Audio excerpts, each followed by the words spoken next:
Masonluq. Gizli qardaşlığın sirləri.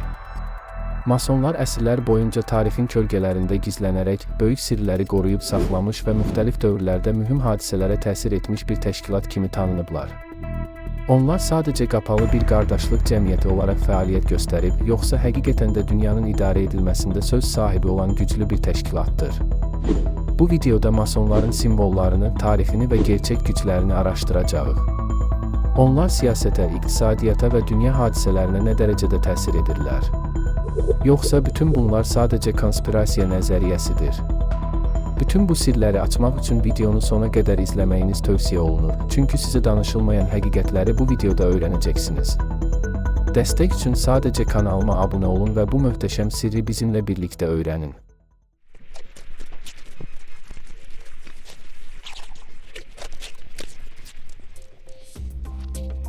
Qeyd etməliyik ki, masonluq həm bizdə, həm də başqa ölkələrdə maraq doğuran mövzudur. 100 illərdir mövcud olan bu təşkilatın nəyə xidmət etməsindən tutmuş məqsədlərinə, üzvlərinin kimliyindən tutmuş bir çox təfərrüatları haqqında saysız-hesabsız söylentilər var.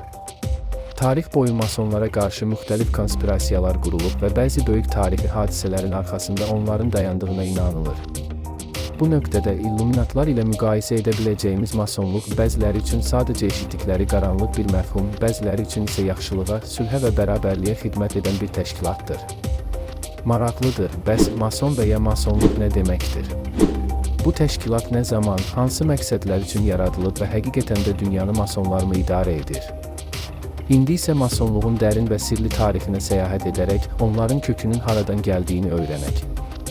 Mason, masonluğun prinsip və qaydalarını mənimsəyərək bu təşkilata üzv olmuş şəxs deməkdir. Bir çox mənbələrə görə masonluq 16-cı əsrin sonu və 17-ci əsrin əvvəllərində yaranmışdır. Təşkilat daş ustalarının ixtisaslarını təkmilləşdirərək müştərilərlə münasibətlərini tənzimləyən yerli localardan qaynaqlanan qardaşlıq qurumudur. Masonluq müxtəlif formalarda mövcuddur və onun üzvlərinin vahid mənəvi və metafizik idealı paylaşması ilə xarakterizə olunur. Bunlardan birincisi ali varlığa inancdır. Masonlar bu varlığı adlandırarkən, kainatın böyük memarı ifadəsini işlədirlər. Masonluğun dəqiq yaradılış tarixi hələ də sual altındadır. Şotlandiyada ilk mason localarının 16-cı əsrin əvvəllərində mövcud olduğunu göstərən dəlillər olsa da, onların eyni zamanda 17-ci əsrin ortalarında İngiltərədə mövcud olduğunu göstərən müəyyən mənbələr də vardır.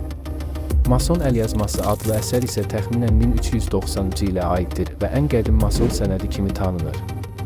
Masonluqla bağlı əsrarəngiz fikirlərin yaranmasının səbəblərindən biri də başlanğıcı ilə əlaqədar çox məlumatın olmamasıdır. İnanılan nəzəriyyələrdən biri masonluğun Fransada 1307-ci ildə Kral Filip tərəfindən əzilən məbədin cəngəvərlərindən gəldiyini deyir. Nəzəriyyəyə əsasən onların bir qismi qaçaraq Şotlandiyaya sığınıb və masonluğu yaradıblar. Bir qisim masonlar isə öz köklərini Süleyman Peyğəmbərə bağlayırlar. Dediklərinə görə Süleyman məbədi başdan başa divar ustalarının köçürdüyü gizli bilgilərlə inşa edilib. Masonluğun ideoloji fəlsəfəsi və onların gerçək məqsədləri. Masonlara görə masonluq insanlar arasında sevgi, hörmət, tolerantlıq, hüquq bərabərliyi və elmi inkişafın zərurliyini qəbul edir. Onların fikrincə, masonluq bütün insanlar arasında sevgi, tolerantlıq və qardaşlığı bərqərar etməyi qarşısına məqsəd qoyan və işini həqiqətin axtarışına yönəldən intellektual bir təşkilatdır. Masonun məqsədi hər cəhətdən inkişaf etmiş ideal insan olmaqdır. Bu istiqamətdə mason fəlsəfəsi daha yaxşı fərd olmağa diqqət yetirir. Onların inancına görə masonluq təkamül prosesidir. Gəlin mason iclaslarının harada və necə keçirildiyi ilə tanış olaq. Masonluqda 3 dərəcə mövcuddur. Bunlar şagird, səyyah və usta anlayışlarıdır. Usta dərəcəsi masonluğun ən yüksək dərəcəsi hesab edilir və localarda bundan yuxarı heç bir dərəcə yoxdur. Deyilənlərin əksinə olaraq mason məclisləri gizli keçirilmir. Daha dəqiq desək, burada vacib məqam ondan ibarətdir ki, iclaslarda yalnız üzvlər iştirak edə bilərlər. Yəni masonların yığıncağına heç bir kənar şəxs daxil ola bilməz və buna görə də görüşlərin gizli rituallar şəklində keçirildiyi barədə şayələr yaranmışdır. Masonluq yığıncaqlarında gizlədilən yeganə hal isə üzvlərin bir-birini tanıması üçün qədim zamanlardan bəri istifadə edilən işarələrdir.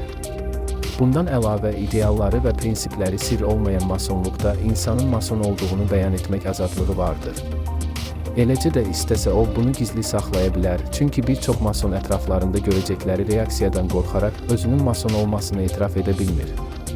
Beləliklə, bir üzv yalnız öz masonluğunu açıqlaya bilər, onun başqalarının üzvlüyünü açıqlamağa ixtiyarı yoxdur. Bu yığıncaqlarda masonlar boyunlarına hansı təşkilata mənsub olduqlarını göstərən medalyon, bellərinə önlük, əllərinə xoş niyyəti ifadə edən ağ əlcəklər taxırlar.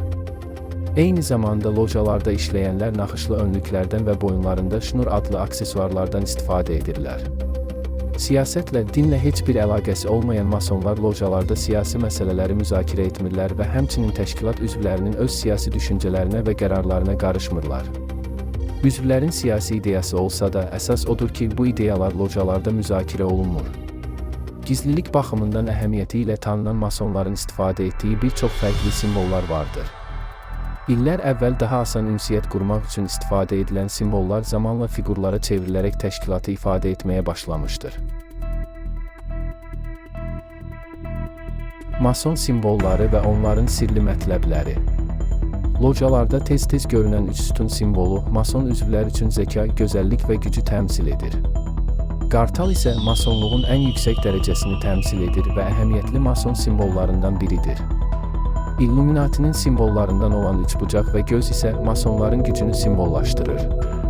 Bundan əlavə, üzvlərini daim nəzarətdə saxlayan bu göz masonlara sirlərini gizli saxlanmasının lazım olduğunu xatırladır.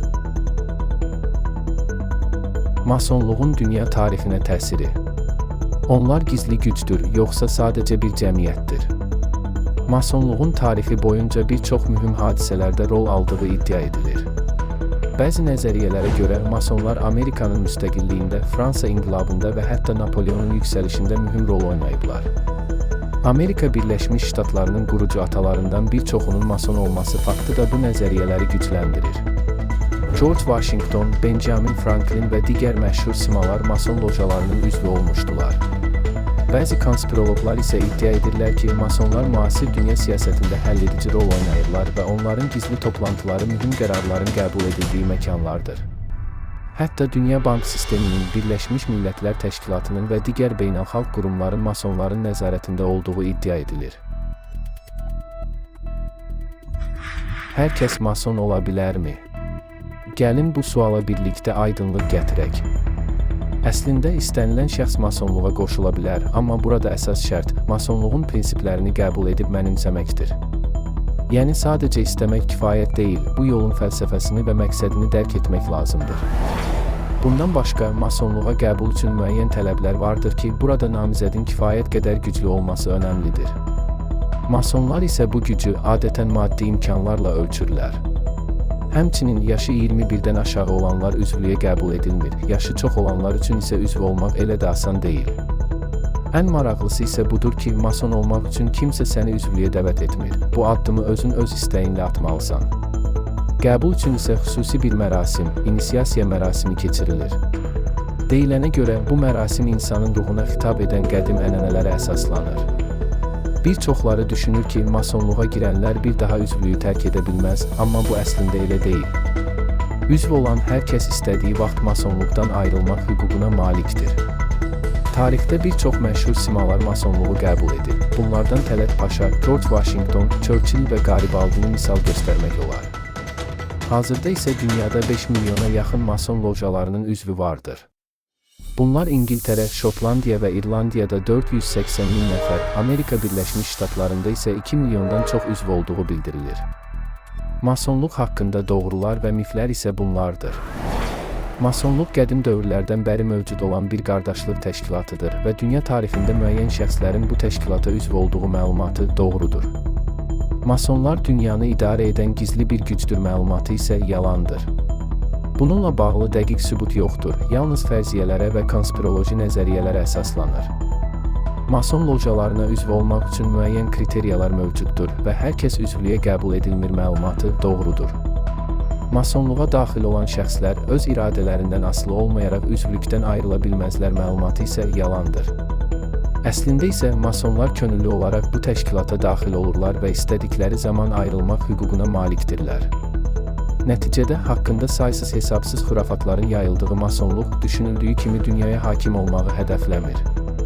Əksinə insanların rifahını əsas götürərək bu məqsədlə işləyir. Tarixinə baxdığımızda müxtəlif məlumatlar gördüyümüz masonluq haqqında ortaq nöqtə isə təşkilatın əsrlər əvvəl yarandığıdır. Edinburqdakı məkan isə 1599-cu ilə qədər uzanan tarixi ilə dünyanın hələ də istifadə edilə bilən ən qədim lojası kimi tanınır. Bəs siz necə düşünürsünüz, onlar həqiqətən dünyanı idarə edirlərmi? Bu barədə fikirlərinizi şərhlərdə yazmağı və kanalıma abunə olmağı unutmayın. Növbəti videolarda görüşənədək hələlik.